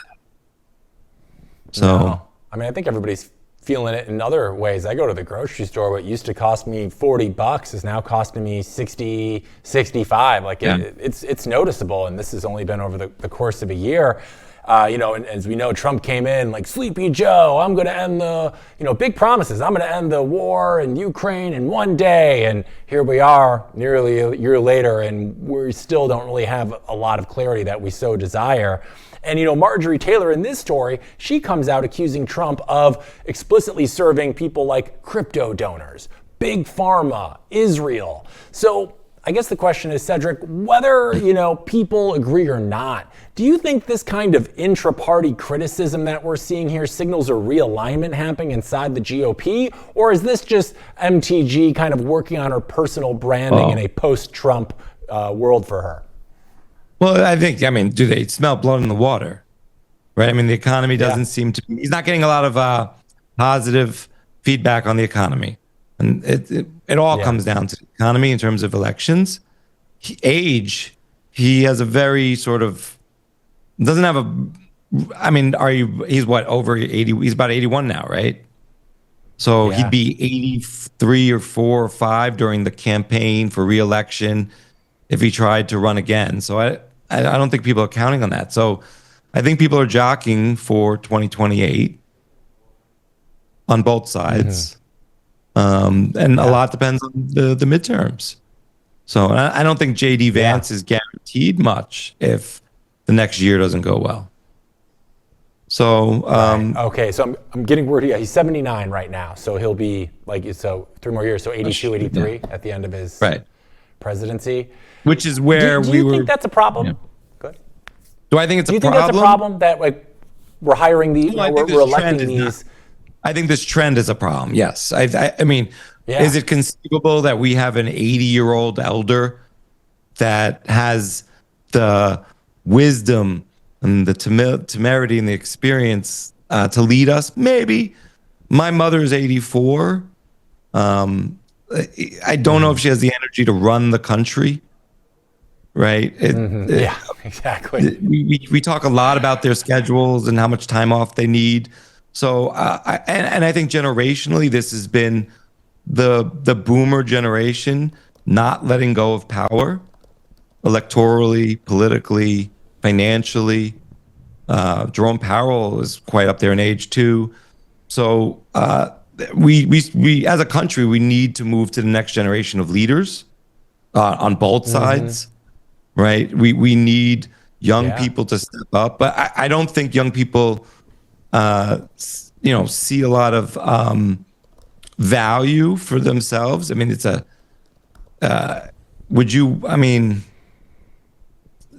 I think it's a corrupt system. I think either you go in corrupt or you get corrupted.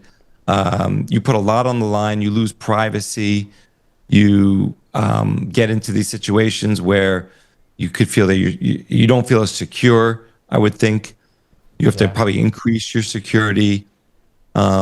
You're probably going to, no matter how hard you try to do what's right for the whole country, you're probably going to be painted in a light that is not accurate, maybe, and probably upsetting to half of voters. And most people don't even vote in this country. I think only a third of sort of voting eligible people vote, right? So so you might get a lot of negative feedback, but it's not the whole country that's experiencing this. But that's a third of eligible voters is still 100 million people or something. Right. So you don't want to anger 50 million people just because you have an R or D on your name. That's hard for I think people who got to be. If you want to be altruistic, it's hard not to get pulled into these gang-like politics. Like you almost have to play the game. If you want a chance, you got to wheel and deal with the. It is. It is. Yeah. And, I feel like we're getting to the point too, like, unless you're an absolute glutton for power, it is, like, to your point, not exactly in today's world the most enviable position. You have cameras on you 24/7. You have no privacy. Half the country, no matter what, is probably going to hate you. So it's like we really slim down the number of variable, like of actual candidates. We make it really small because you almost have to come in with some element of power. You got to be this type of person. So I guess maybe it isn't that surprising that we have 2 80-year-olds in our last election. That when there's got to be some political talent, right? But also you're gonna have a lens on how to govern based on your generation's needs, wants, and desires. Totally. I think we'd have a much different outcome going into a pandemic, like we've already experienced as a country, with younger people leading us through that. I think younger people would say, we can't shut all the businesses down to save what looks like is predominantly the elder generation. We can't shut schools down. And think about how much the children have been set back from those years, permanently from that.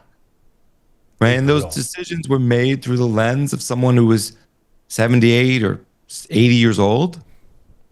Right.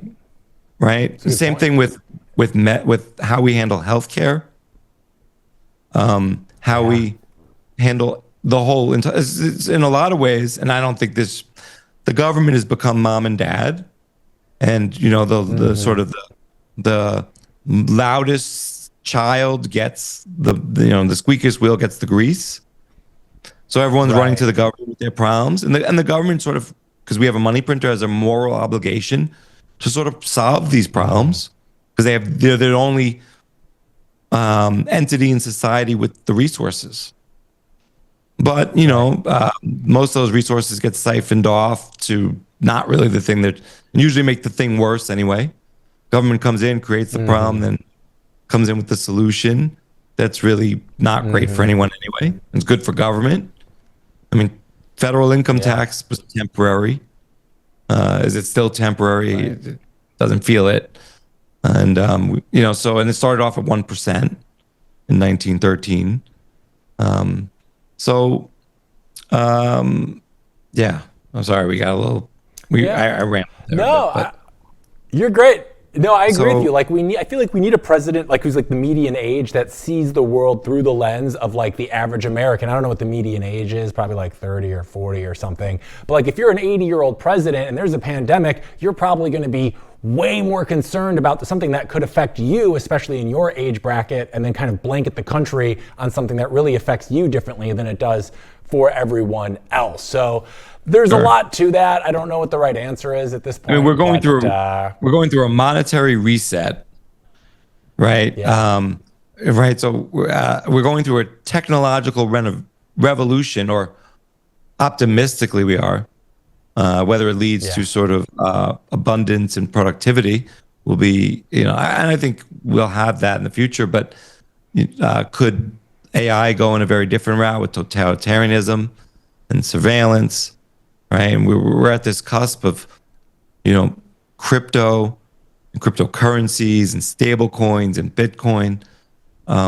So I would venture to say that there's got to be some talent in the younger ranks, somewhere between. I mean, I think the minimum age is allowed by Constitution is 35, so it's not like we're gonna have a 25-year-old, but someone from between 35 and maybe 60 would be great. Someone but pre-mandatory retirement. For most or a lot of vocations would be good. I mean, there was an interesting thing about when we had a government shutdown. It was in a lot of ways hard to notice. The way that most people referred to was around the air traffic controllers.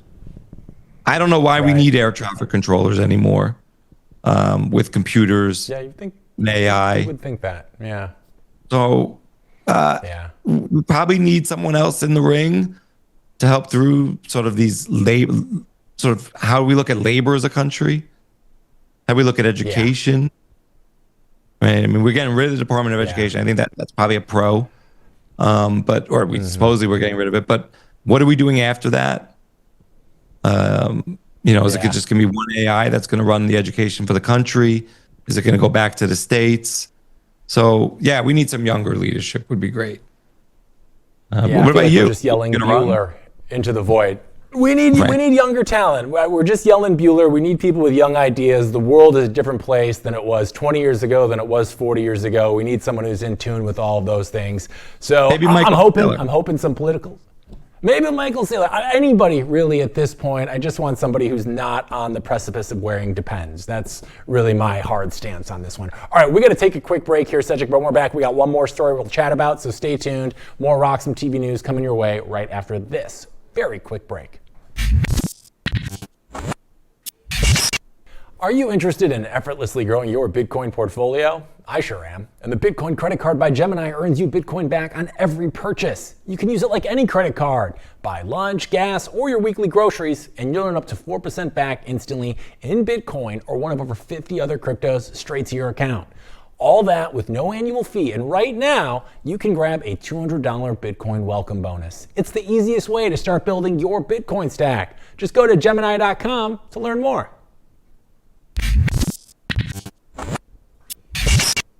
All right, in our last story of the morning, Argentina is now considering letting its traditional banks trade Bitcoin and other digital assets. According to local reporting, the central bank is reviewing whether financial institutions should be allowed to directly trade digital assets, a dramatic shift from its previously iconic stance of absolutely not. Now, this comes after years of bans on banks offering crypto services, restrictions on payment providers, and enough regulatory whiplash to qualify as a national sport. But now new rules are reportedly being drafted. Some insiders think approval could come out as early as April of next year. If true, Argentina would be opening the door for mainstream adoption on a scale that would make exchanges pop champagne. It fits the broader pattern. Argentina is already one of the most Bitcoin active countries in the world, largely thanks to its peso having the structural integrity of wet tissue paper. Inflation hit 276% last year. People want out, and Bitcoin has been that lifeboat. Now, in the past 2 years, Argentina approved Coinbase, Binance, Bybit, and rolled out new regulations for service providers, signaling a pivot toward clarity rather than chaos. Supporters say this is exactly what mass adoption looks like, and if this goes through, millions more Argentinians could access Bitcoin through the same institutions that hold their paychecks. And given Argentina's history of economic curveballs, the demand is definitely not the problem. Bringing Cedric back for this last story. Cedric, Argentina has lived through more monetary chaos than almost any Western economy. When you hear their central bank is considering letting regulated banks trade crypto, does that feel like a natural evolution to you or a survival mechanism? What are your thoughts? Oh, I think Latin America is under pressure to adopt stablecoins. I think that's part of the realignment and the multipolar world. And they either, I'm speaking as of the American regime, and going back to the China-U.S. thing, I don't think it's that Americans hate Chinese people and Chinese people hate American people. I think this is where I was referring all the regimes and all the angst and hate and sort of resentment, not between the people. But I think the government of the United States is letting it be known that if you want to be in our world going forward, you have to be on the stablecoin dollar system. And open up to it. And I think this is in response to that. I think Europe is also trying to figure out how to not open up to it or open up to it as cautiously as possible or come up with their own stable coins. I think Latin America is under pressure to get on board on this system. So I think it's being rolled out in each country. And if you look at sort of the statistics from, I think it's from 2022 to 2024, there was 1.5 trillion in cryptocurrency transactions between into Latin America, and 80 to 90% of that were stable coins. Most of that's remittances or trying to get away from their own currency that has more worse inflation. So if you look at Brazil, it was 350 billion over those 3 years, and 80 to 90% of that was stable coins. Even in El Salvador, which was $1.5 billion over those, 3.5 billion over those 3 years.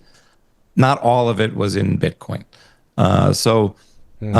This is about stable coins to me, and I think this is monetary colonialism.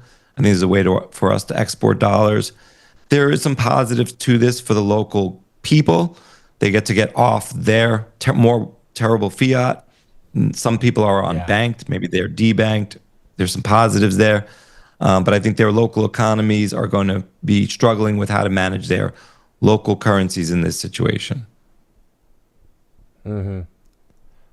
Yeah, no, I think you're right. I think that's the way the world is going, but also a survival mechanism that I think we're seeing in Latin America before. That's something we're finally experiencing here in the United States in the last few years is real inflation. Of course, not the likes of what we're seeing in Argentina, but we're seeing that.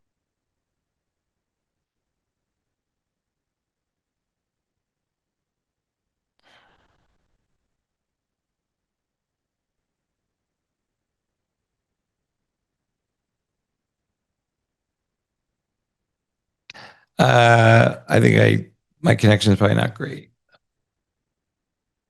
I don't know why.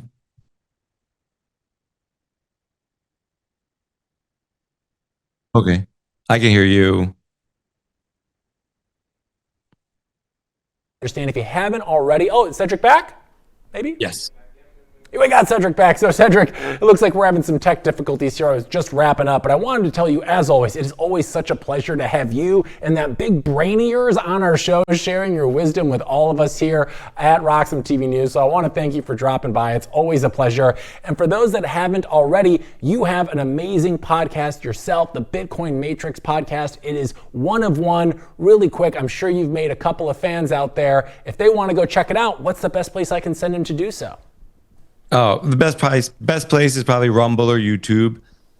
Just look up the Bitcoin Matrix. Anywhere you listen to podcasts, check it out. It's a philosophical show on the societal, cultural, and economic impacts of Bitcoin on society and the future of money. We just kind of have these kind of long form conversations. I have to have you on, Hank, sometime.